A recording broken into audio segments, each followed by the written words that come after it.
Entreprise à mission, la Poste l'est d'une certaine manière, pratiquement historiquement. En 2010, lorsqu'on change de statut, eh bien, nous décidons d'inscrire, lorsqu'on passe société anonyme, nous décidons d'inscrire dans nos statuts les missions qui étaient les missions de service public, qui jusque-là s'exerçaient d'une manière formelle, mais certes pas inscrites telles quelles dans notre règlement intérieur. Et ces missions, elles nous ont fondés autour de la cohésion sociale et territoriale, qui est au fond la raison d'être. Il s'agit bien sûr du service universel postal, du service de distribution de la presse, de l'aménagement du territoire et de l'inclusion bancaire et de l'accessibilité bancaire. Et ces missions, en fait, elles sont un peu consubstantielles, héritées, et la question pour nous, bien sûr, c'est comment est-ce qu'on les projette dans le monde de demain.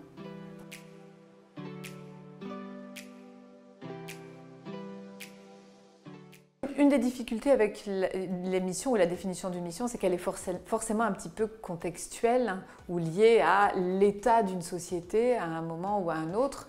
Et je vous parle de la presse, la distribution de la presse, ou lorsque je vous parle du service universel postal, je vous parle de moyens de diffuser l'information à une époque où il s'agissait des seuls moyens de diffusion de l'information, ou presque. Et là, l'enjeu pour nous maintenant, c'est la manière dont on va projeter ces missions et cet historique dans un monde qui se digitalise et dans un monde où finalement la question de à quels enjeux, à quels besoins supplémentaires, à quels éléments on va apporter notre brique et construire, eh bien en l'espèce, nous avons choisi, entre autres, l'avènement d'un numérique éthique et responsable en disant que au fondement de ce qui fait que nous sommes là, de cette universalité, cette bienveillance, cette neutralité, il y a aussi la volonté de faire advenir un numérique respectueux de l'homme, respectueux de sa vie privée, de sa privacy, respectueux de son libre arbitre, de son libre consentement, on dirait en anglicisme ou en franglais, de son empowerment.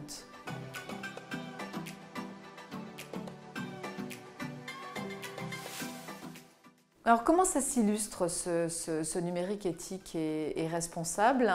Je prendrai, c'est important d'illustrer parce que c'est important d'incarner. Quand on parle d'une mission, il faut qu'elle soit authentique, il faut qu'elle soit reconnue, qu'elle résonne auprès des collaborateurs, mais pour l'ensemble des parties prenantes, les clients, le marché, et puis l'ensemble des parties prenantes. C'est aussi ce qui définit une mission et qui la rend légitime.